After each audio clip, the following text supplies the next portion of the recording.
नमस्कार, आप देख रहे हैं नेक्स्ट 9 न्यूज पॉलिटिकल बाइट और आपके साथ मैं हूं क्रांति सिंह। एक तरफ संसद के अंदर लगातार नेता प्रतिपक्ष जो है वो हंगामा मचाते हुए नजर आ रहे हैं, वहीं दूसरी तरफ बीजेपी खेमे के ऊपर इन दिनों कई सारे आरोप लग रहे हैं। भरी संसद के बीच में बड़ा बयान देते हुए जो है यहाँ पर विप्लव ठाकुर नजर आई। कांग्रेस की नेता ने किस तरीके से स्मृति ईरानी को लेकर के और प्रधानमंत्री नरेंद्र मोदी को लेकर के अपना बयान जारी किया, ये सुनना आपके लिए बेहद जरूरी है। तो जरा देखिए हमारी खास रिपोर्ट। प्रस्ताव के लिए खड़ी हुई हूँ, पर मुझे समझ नहीं आ रहा कि मैं धन्यवाद किस बात का करूं, कहां से शुरू करूं। मुझे लगता है आप अब चुप रहिए।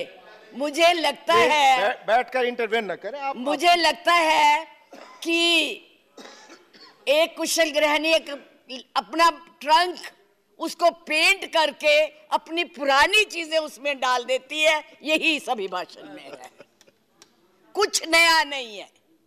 वही उज्ज्वला है, वही दीनदयाल है, और वही पे जो है मिशन की बातें हो रही हैं। बेरोजगारी की कोई बात नहीं है, महंगाई की कोई बात नहीं है, क्योंकि इनको उसकी चिंता ही नहीं है। ये नौजवानों के लिए कुछ करना ही नहीं चाहते। आज विद्यार्थी जो पूरे देश में झंडा लेके खड़े हैं, उनको अपने भविष्य का फिक्र है कि हम डिग्री तो ले लेंगे पर नौकरियां कहां से लाएंगे, क्योंकि इस अभिभाषण में उसका कोई जिक्र ही नहीं है। ये अभिभाषण ऐसे लगता है जैसे मुंगरी लाल के सपने दिखाए जा रहे हैं।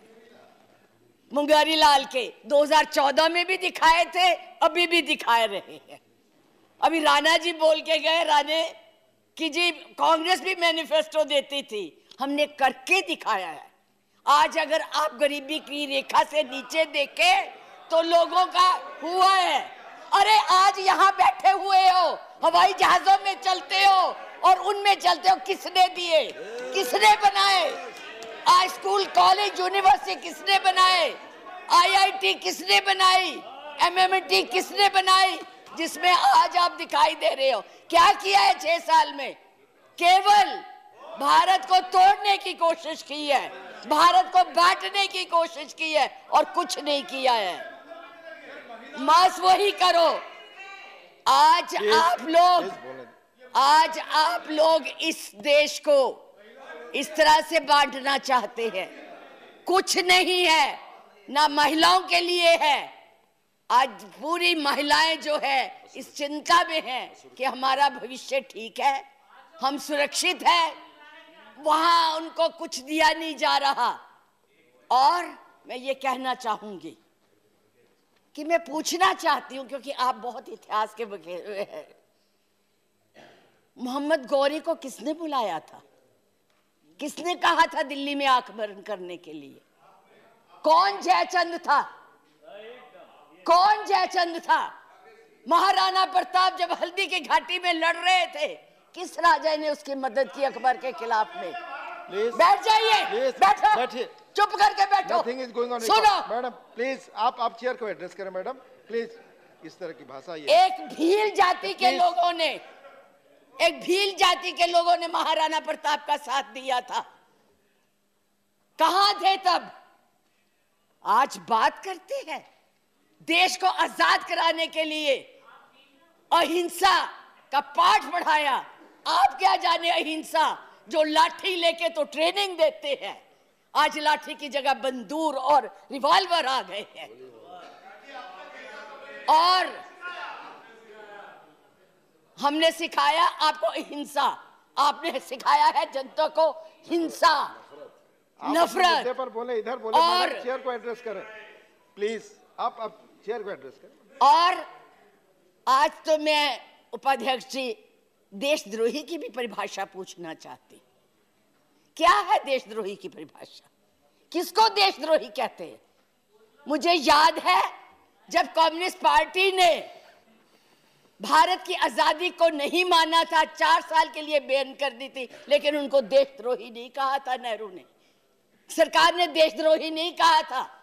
पंडित नेहरू के खिलाफ लोकसभा में वाजपेयी जी बोलते थे, उनको देशद्रोही नहीं कहा था। आज कोई भी आपके प्रधानमंत्री के खिलाफ, आपके गृह मंत्री के खिलाफ, उनकी नीतियों के खिलाफ बोले, वो देशद्रोही हो गया है। उनको जेल में डाल दो, उनको पकड़ लो। 6 साल के बच्चों को भी नहीं आप तो छोड़ रहे, आप क्या करेंगे?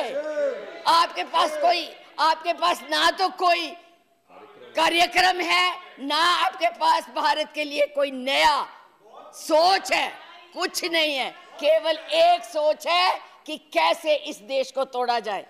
70 साल में उपाध्यक्ष जी हमने पाकिस्तान का इतना नाम नहीं लिया था जितना ये 6 सालों में ले रहे हैं।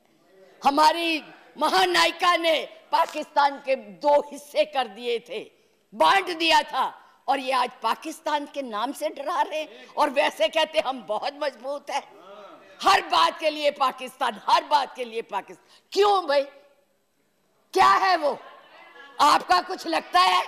हाँ, जरूर लाहौर में जरूर बिरयानी खाने गए थे, कांग्रेस नहीं खिलाती, बिना बुलाए गए थे। और आज बात करते हैं, किसकी बात करते हैं? मैं ये कहना चाहूंगी कि इस भारत को मत तोड़िए। बड़ी मुश्किल से पटेल, नेहरू ने इकट्ठा किया है, आप तोड़ रहे हैं। आप नहीं कहते हैं, आप तोड़ रहे हैं, इसका विभाजन कर रहे हैं, लोगों को बांट रहे हैं। मैडम, आप चेयर को एड्रेस करें, आपस में चर्चा ना करें। मैं उनको एड्रेस ही नहीं करती जी, मैं उनको समझती कुछ नहीं हूँ। वो है ही कुछ नहीं, जिनको बोलने की समझ नहीं है, उनसे क्या बात करनी है। मैं तो ये कह रही हूँ कि इस देश को मत बांटिए, इस देश के टुकड़े मत कीजिए, नफरत मत फैलाइए। बहन जी चुप रहिए, अपनी बारी में बोल लेना जो बोलना होगा, अब चुप करके बैठी रहिए प्लीज। अब देश के टुकड़े मत कीजिए।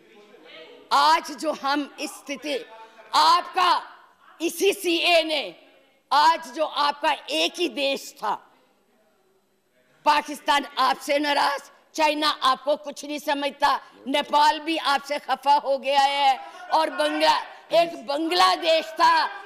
बांग्लादेश था जिसको भी आपने इस सीएए से नाराज कर दिया है। आज वो भी सोच रहे, उसके 4 मंत्रियों ने अपना प्रोग्राम कैंसिल किया, एक उसमें कि इस देश में ऐसी बातें हो रही है। इतना ज्यादा आप कहते हैं कि यूरोपियन यूनियन को हक नहीं है बोलने का, प्रस्ताव लाने का, तो उनके एमपी क्यों ले आए थे? उनको कश्मीर क्यों ले गए थे? आपने खुद उनको इनवाइट किया है, आपने खुद इसको इंटरनेशनल बनाया है, आपने खुद इनको, दूसरे लोगों को इसके ऊपर दखल देने के लिए बुलाया है। और उन्हें नहीं बुलाया। जब तक हमारी सरकारें थी, किसी की हिम्मत नहीं पड़ती थी हमारे देश की तरफ देख ले। आप लोगों ने किया है ये सब, अपनी करतूतों को छुपाने के लिए उन लोगों की मदद ले रहे हैं। आपके पास कोई प्रोग्राम नहीं है, आपके पास कोई कार्यक्रम नहीं है, केवल एक कर्म है कि गोली से उड़ा दो जी, मार दो जी, खिला दो जी, यही आपकी यही आप करने जा रहे हैं। इसलिए मैं आप लोगों से कहती हूँ कि इस देश को मत बांटिए, इस देश की एकता को बनाए रखिए। इस देश में जो भी यहाँ है, आज वो सदियों से रह रहे हैं, अभी नहीं आए हैं। अब पाकिस्तान और बांग्लादेश, अरे भाई वो तो है ही इस्लामिक कंट्रीज, उनके बारे में क्या बोलना है? हम तो सेकुलर, हम तो धर्म को मानते हैं। किस धर्म की बात आप करते हैं? किस राम की बात करते हैं जिसने अपनी मर्यादा को रखने के लिए जनता की बातें सुनी थी? उस जनता की बात सुन के उसने सीता को वनवास भेज दिया, और आप लोग बात तक नहीं करना चाहते। किस राम राज्य की बात करते? किसको पूजते हैं आप? मंदिर बनाइए, जरूर बनाइए, लेकिन उनके आदर्शों को भी मानिए, उनकी बताई हुई बातों को भी मानिए। सिर्फ केवल कहने से बात नहीं बनती है, ऊंचे ऊंचे भाषण देने से नहीं बात बनती है। इसलिए मैं यही कहूंगी कि इस देश को मत बांटिए, एक रहने दीजिए, ये नफरत मत फैलाइए, ये आपके लिए भी और हमारे लिए भी बहुत खतरा है। कांग्रेस नेता का आपने ये बयान सुना, बीजेपी खेमे के ऊपर जिस तरह से वो हमलावर नजर आ रही थी, उसे देखने के बाद आप लोग की क्या तर्क है? कमेंट बॉक्स में आप हमें जरूर बताइएगा। अभी के लिए बस इतना ही। देश दुनिया की तमाम बड़ी खबरों के लिए देखते रहिए next time news political bye.